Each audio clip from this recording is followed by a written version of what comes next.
Piştî demekê ji gilî û gazinên ajokar û welatiyên Qamişlo Şaredariya Geliya Bajêr bi hevkariya kampanya Zagros dest bi projeya zêfîtkirina rihên sereke yên bajêr kir. Ev gav di çarçoveya planên xizmetguzariyên şaredariyê û bi armanca hêsankirina tevgera trafîk û welatiyan kêmkirina astengî û zirarên ku li ser rêya hene tê avêtin. Ev proje beşek ji rêzeprojeyên xizmetguzariyê ku şaredarî ji bo pêşxistina torê riyan û bilindkirina asta xizmetan ji bo gelê bajêr pêkirîne. Endezyarê kampanya Zagros Ebdulselam Elî ji Rojava TV'ye re diyar kir ku ji 12 meha pêncan ve dest bi projeya ziftê kiribûn. Lê ji ber barîna baranê proje hatibû rawestandin.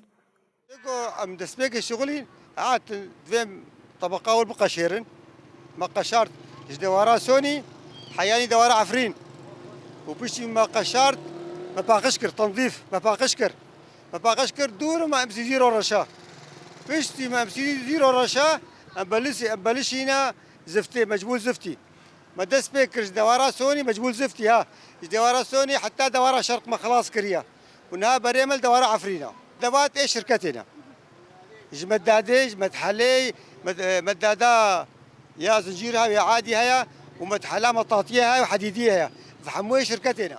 Ebdulselam Elî anî ziman ku destnîşankirina tenê 20,000 metr mukeb têrariyê sereke û şaxî bi awayekî rasterast nake.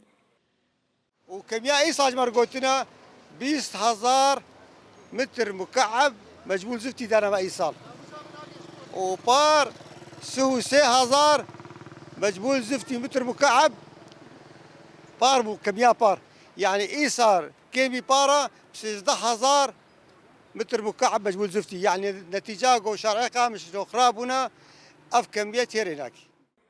Ajokarê bi navê Dilşêr spasiya şaredariya bajarê Qamişlo kir û hêvî kir ku şaredarî karê xwe berdewam bike.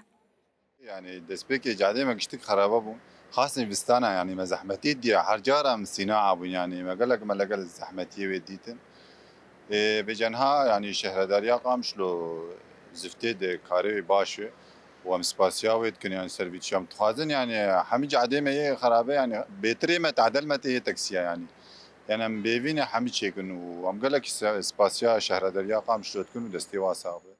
Ev proja zêfîtkirînê bandorekî erênî li ser rihetbûna çûn û hatinê û başkirina jiyana rojane ya niştecihan dike.